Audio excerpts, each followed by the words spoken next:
Welcome to Melt. I'm Suresh Venkat. Today's episode focuses on one of India's fastest growing FMCG companies and unicorns, Honasa Consumer or HCPL. Founded in 2016, the company is known both for its brands, Mamaearth, Derma Company, Aqualogica, Be Blunt and Momspresso amongst others, as well for its founders, Ghazal and Varun Alagh. What is Honasa's house of brands architecture? What's the next big growth opportunity? How does the company keep their millennial consumers engaged?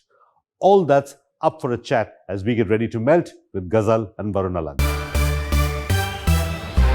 Ghazal and Varun, welcome to Melt. All right, Varun, let's start with you. Give us your three-step process on how you build brand love for your brands. Firstly, I would say create amazing products that your consumers really admire, desire, and need.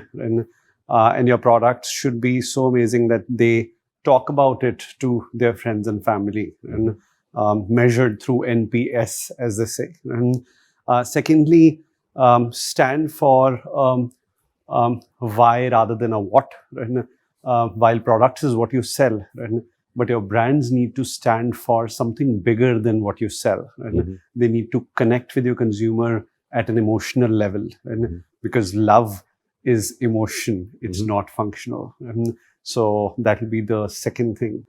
Third thing would be ensure that you're never taking your consumer for granted, which means that be it making them fall in love with you again and again, or being in their service again and again. And one time is not enough. And like in any relationship, you will need to take care of them. Okay. Now, this question is for both of you. I'll start with Ghazal first. What is the specific innovation process at Mamaearth? Do you have a specific process? Because innovation can be expensive, it's prone to failure. So what is your process? I think one thing that we keep at the heart of innovation, at least at Honasa, is consumers.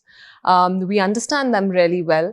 We try and figure out how are they behaving, how are their needs evolving, what is it that they are using personally to solve that problem right now, and how can an offering from us further give them ease of using that same product by delivering the kind of results that they're expecting. I think the second thing that we do really well, apart from listening to consumers, is also using data and technology when it comes to innovation. Anything which is backed by data, and we have internally developed tools which help us figure if that proposition has the right kind of search volumes, if that the product that we are talking about or the ingredient that we are talking about has the right kind of slopes that people are looking for, something like that. That helps us be more successful when it comes to innovation, because anything that gets backed by data is usually, prone to lesser failure, I would say, like you said. Okay. But keeping the consumers at the heart of it is the key to. Okay. Ghazal, part of Mamaearth's marketing strategy has been to challenge the traditional idea of what makes somebody beautiful, right? How did this strategy work for you? I think we at Honasa and at Mamaearth very strongly believe that it's not how you look that makes you beautiful, but it's what you do that should define beauty. And that's the definition of beauty for us. Okay. And have consumers resonated with this strategy and this message? I think absolutely. You would also want to celebrate people who do good rather than just the way how they look, right? Taking the right kind of actions by taking care of people around you, taking care of animals around you, plants, the environment. And these don't have to be like really big actions that you take. It could be as small as putting the leftover water in a drinking glass by not throwing it, but just pouring it into a plant, etc. So that's what beauty stands for us. Okay. Well, next question for you. One of the brand promises that your brand products make is that they're free of toxins.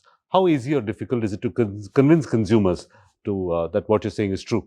Because we can't actually chemically analyze the product. We have to buy based on the brand promise. So honestly, when we were starting this journey, and we were a baby care brand then, and even before we were launching the brand, and we were talking to consumers, or even when we say consumers, it makes it very complex, right? We were talking to humans, we were talking to our friends, we were talking to our families, right?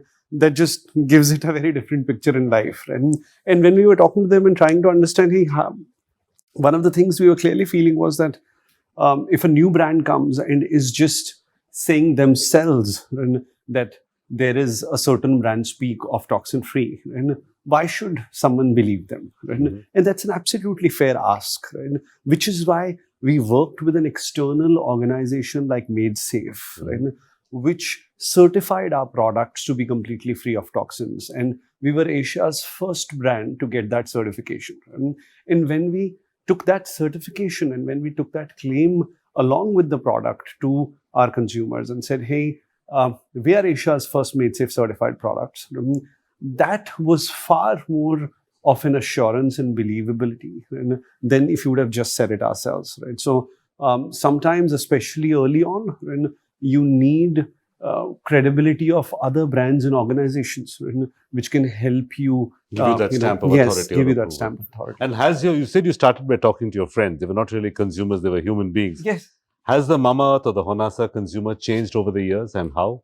Changed in the sense it's increased a lot in numbers, right?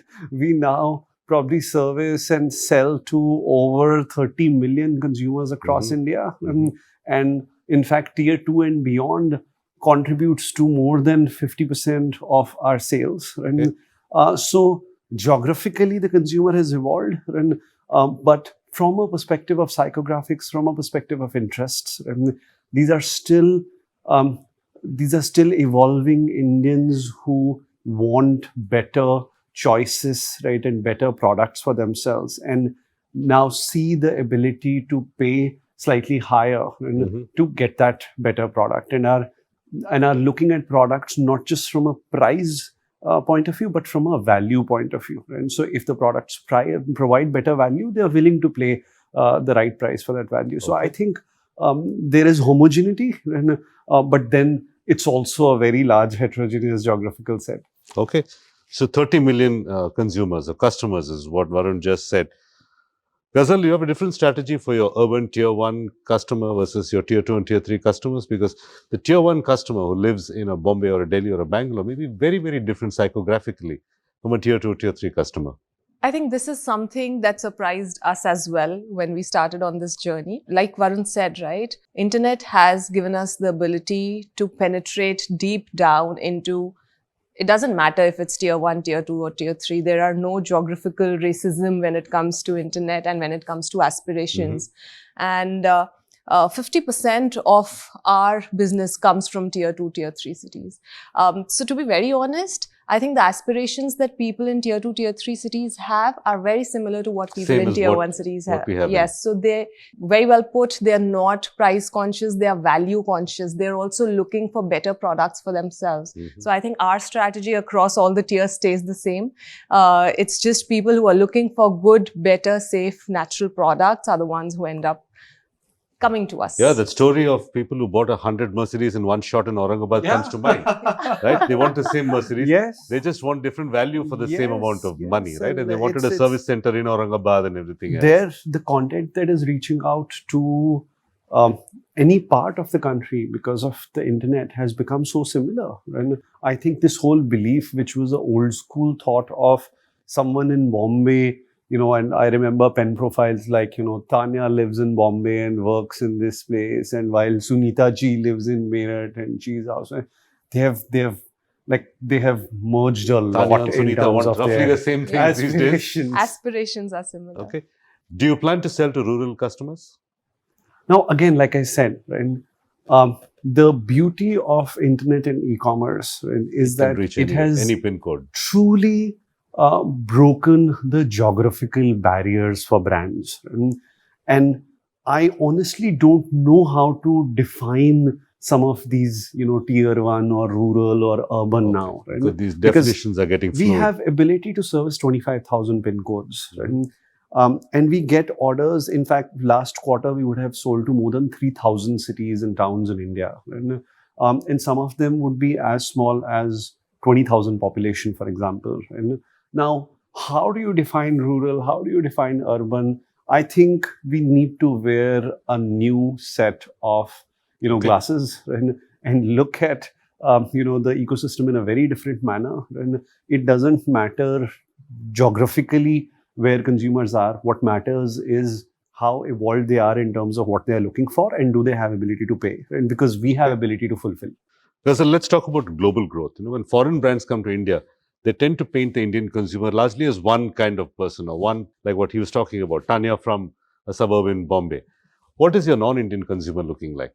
Well, we are focused on Indian consumers for now. Okay. I think Indian consumers have evolved a fair bit in the past few years.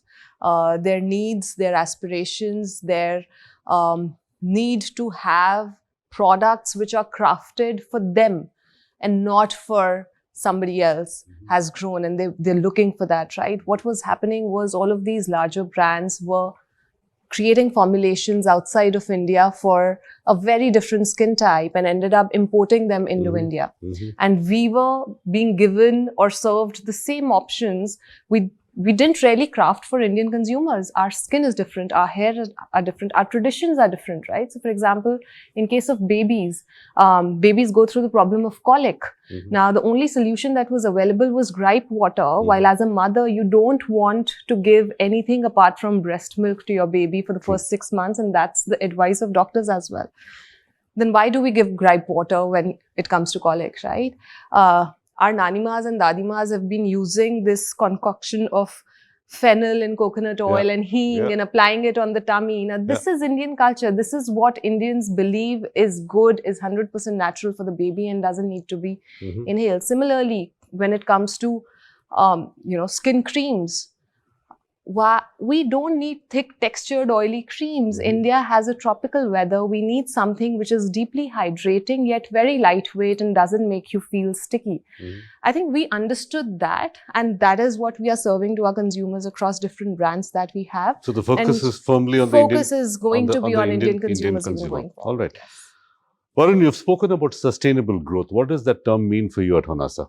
As the English definition of this term is, right, growth which can be sustained for decades to come, right?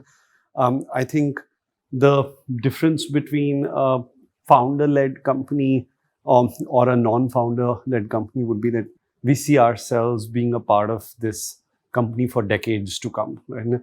And hence the lens that we apply is far more longer term, and which is why we would question anything which is more vanity in terms of metrics, right? I mean, in my earlier roles as managers, we used to have these PowerPoint presentations where you'd show certain numbers which really don't impact business as much, but look good in terms of the size of the number or what you're showing. And I think that's something that we don't look at. And we are very clear, even our teams are very clear that we are here to serve the consumer, build the business, right? So, and it has to be done sustainably, and hence looking at the right metrics which rarely move the needle on either growth or efficiency, or on customer experience, are the metrics that we want to drive, and other investments that we want to make, to make sure that this company and this business can continue to grow disproportionately for decades to come. Okay.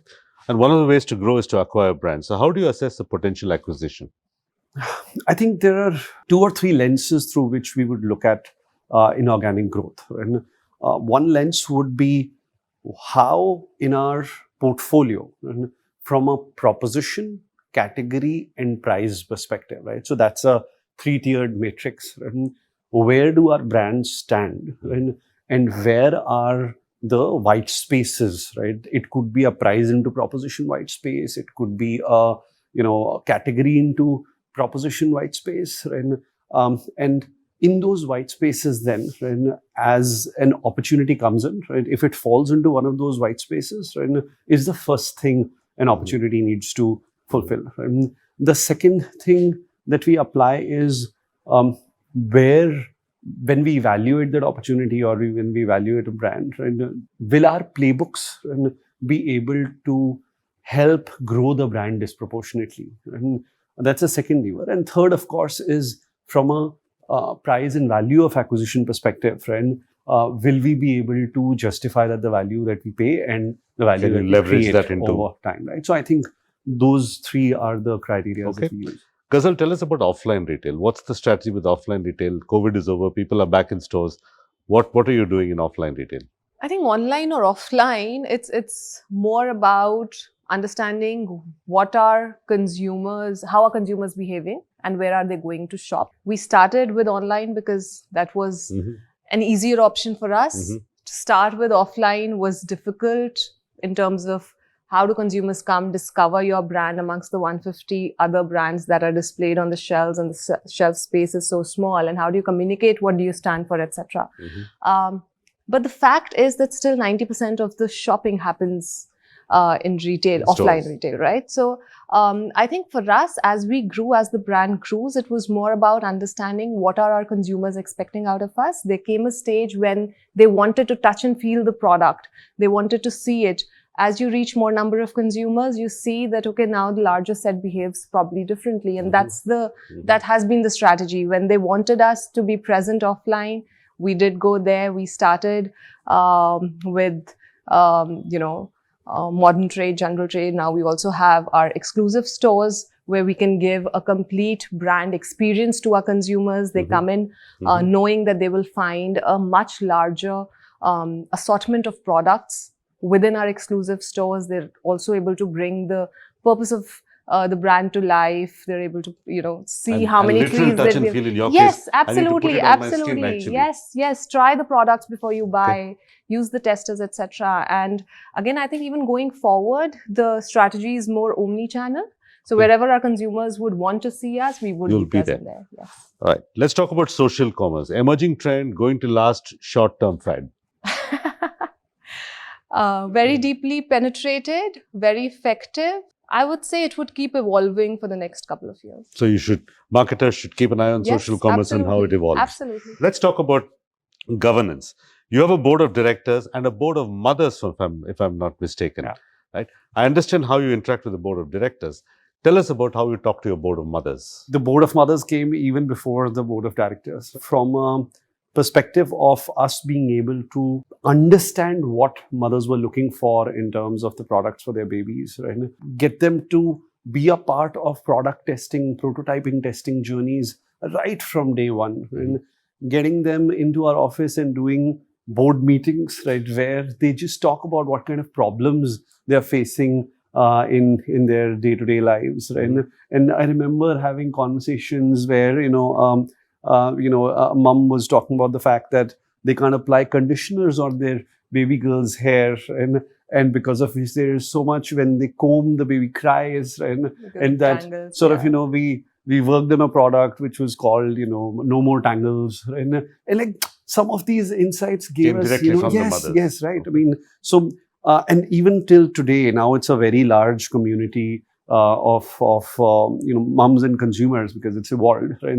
Who engage and interact with us from ideation onwards, right? From product concept testing to ideation testing to nomenclature testing to product testing, they're fully involved. And of course, on the board of directors side, that's all about great governance. We've been fans of, that whole concept early on because, I've spent 10 years working in corporate, right? And when we started this journey, suddenly we realized there is no boss, right? And who do you get your blessings from, right? Saying that you're doing the right thing. So we've always looked at the board to provide us that direction, right? And have an independent sort of board for almost 2 years now, right? So I think it's been a great journey on that. Speaking of the fact that you have no boss, let me ask Ghazal first. Working with your number one employee, what is it like? When the number one employee is your spouse? No. I would rather say that saying no, ek aur ek 11 ho jate hai came to life when we got together. I think that's how I view it. And it has been an amazing journey. I don't think I would have been able to do this better with anybody else but him. We understand each other so well on personal fronts. We know how each of us would react to situations. We can we also know how to convince each other on certain things or how to have healthy arguments, etc. And that just came to our professional lives very beautifully.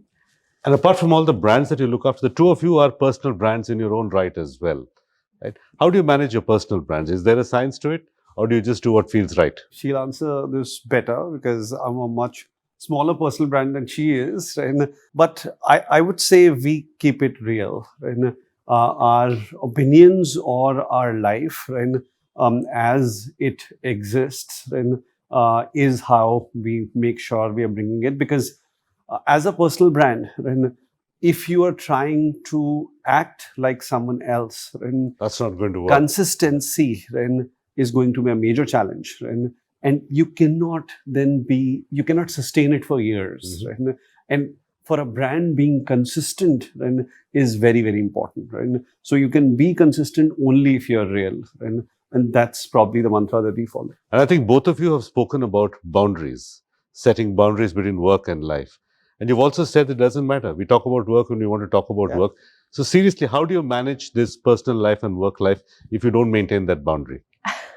I think we were trying to maintain that boundary for some time, and eventually we realized that that wasn't working because we were holding ourselves back and not being true to each other as well, or to ourselves also. See, for us, because we are building a life as well as a business together, things will interflow into each other, and we've come to a place where we've accepted that. So there will be days when at work we are talking about kids. There will be days when we are at home talking about work, or at vacation talking about what's the new trend in that city or that country, etc. And we've come to accept it. We now say that that's absolutely okay till the time we enjoy doing that. So why would you not do something that you're not enjoying? We're both Absolutely. equally passionate about building the company, about discussing work and doing it together. Why to have those boundaries saying you can't talk about this and you can't?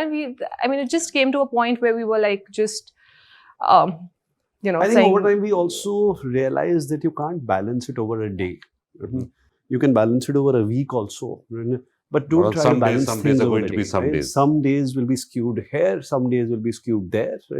But over a weekly average, if on a Sunday in the evening, you're happy that you've spent time on love, life, family, and passions, and of course work, and it's all right. All right, that's some excellent advice for startup founders who may want to work with their spouse. Ghazal and Varun Alagh, thank you for talking to us at Melt. Thank you for having us. thank you. Pleasure. And with that, it's a wrap on this episode. You can follow Melt on social media. The handle is Ready to Melt, or simply log on to readytomelt.com. If you'd like to follow me, I'm @Suvenk on Twitter. Till next week, goodbye and thanks for watching.